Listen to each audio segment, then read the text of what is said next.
안녕하세요. 여러분의 지적 호기심을 채워드리는 지식 나누기입니다. 전 세계 인구의 약 3분의 1을 차지하는 두 나라, 중국과 인도. 14억이 넘는 인구를 자랑하는 이 두 거대 국가가 유독 축구에서는 힘을 쓰지 못하는 이유는 무엇일까요? 엄청난 인적 자원을 생각하면 수많은 축구 인재가 나올 법도 한데 현실은 월드컵 본선 진출조차 요원한 축구 변방에 머물러 있습니다. 오늘은 그 미스터리한 이유를 심층적으로 파헤쳐 보겠습니다. 과거의 영광과 현재의 좌절, 인도. 놀랍게도 인도는 한때 아시아의 호랑이로 불리던 축구 강국이었습니다. 1950년대와 60년대는 인도의 황금기였죠. 1951년과 1962년 아시안 게임에서 금메달을 목에 걸었고 1956년 멜버른 올림픽에서는 4강에 오르는 기염을 토했습니다. 심지어 1950년 브라질 월드컵 본선 진출권을 획득하기도 했습니다. 하지만 당시 맨발로 뛰는 것을 고수하던 인도 선수들에게 FIFA가 축구화 착용을 의무화하자 이에 반발하여 월드컵 출전을 포기했다는 일화는 유명합니다. 그렇다면 아시아를 호령하던 인도는 어쩌다 축구 약체로 전락했을까요? 첫째, 크리켓의 압도적인 인기입니다. 인도에서 크리켓은 단순한 스포츠가 아닌 종교에 가깝습니다. 영국 식민지 시절 전파된 크리켓은 인도의 국민 스포츠로 자리 잡았고 모든 소년의 꿈은 축구 선수가 아닌 크리켓 선수가 되었습니다. 미디어의 관심과 기업의 후원 역시 크리켓에 집중되면서 축구는 자연스럽게 뒷전으로 밀려났습니다.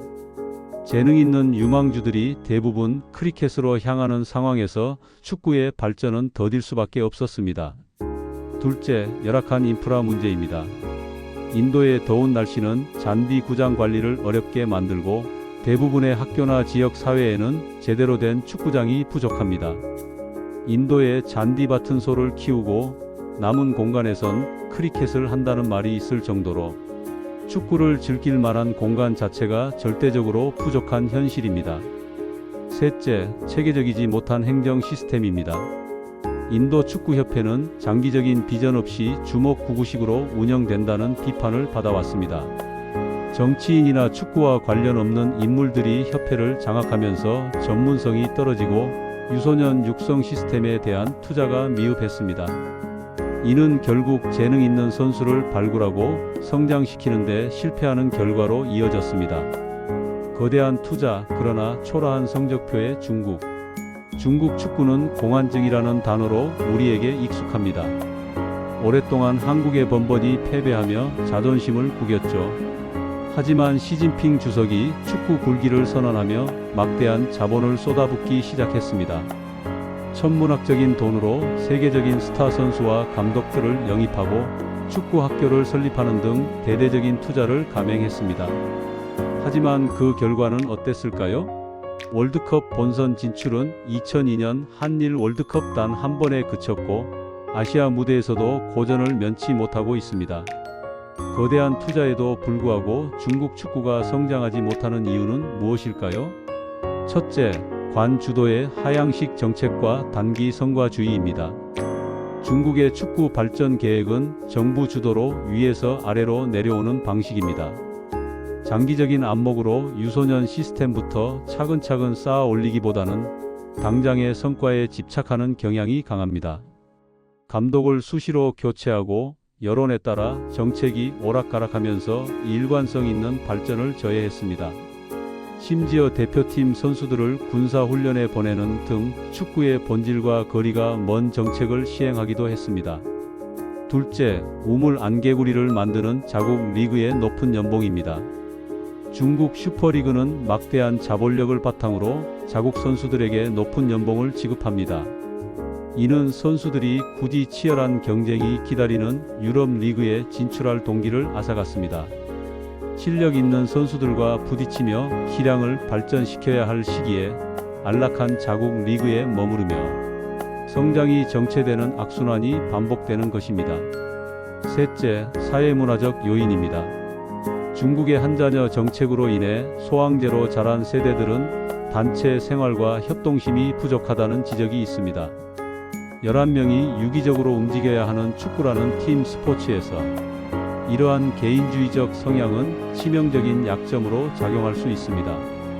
또한 치열한 입시 경쟁 사회에서 대부분의 부모는 자녀가 운동선수보다는 안정적인 길을 걷기를 바랍니다. 이로 인해 축구를 즐기는 인구는 많아도 엘리트 선수로 성장할 유망주의 저변 자체가 넓지 않다는 분석도 있습니다. 인도와 중국 각기 다른 문제점을 안고 있는 듯 보이지만 근본적으로는 비슷한 딜레마에 빠져 있습니다. 첫째, 인구 대국이라는 허상입니다. 14억 인구 중 축구를 즐기고 재능을 발굴하여 선수로 키워낼 수 있는 시스템이 갖춰져 있지 않다면 인구는 단순한 숫자에 불과합니다. 두 나라 모두 등록된 유소년 선수의 수는 축구 강국들에 비해 턱없이 부족합니다. 둘째, 축구 행정의 비전문성입니다. 축구를 모르는 정치인이나 관료가 축구협회를 이끄는 경우가 많아 현장의 목소리가 반영된 장기적인 발전 계획을 세우기 어렵습니다. 결국 인도와 중국이 축구 강국으로 거듭나기 위해서는 막대한 인구나 자본 투자에만 기댈 것이 아니라 풀뿌리 축구부터 체계적으로 육성하는 시스템을 구축하고 축구를 진정으로 이해하는 전문가들이 장기적인 비전을 가지고 이끌어 나가는 노력이 필요해 보입니다. 오늘 저희가 분석한 내용 외에 인도와 중국이 축구를 잘하지 못하는 또 다른 이유가 있다면 무엇일까요? 혹은 이 두 나라가 축구 강국으로 도약하기 위해 가장 먼저 해결해야 할 과제는 무엇이라고 생각하시나요? 여러분의 날카로운 분석과 다양한 의견을 댓글로 자유롭게 남겨주세요. 오늘 내용이 흥미로우셨다면 구독과 좋아요, 알림 설정 부탁드리며 저희 지식 나누기는 다음에도 여러분의 지적 갈증을 해소해 드릴 새로운 주제로 돌아오겠습니다. 감사합니다.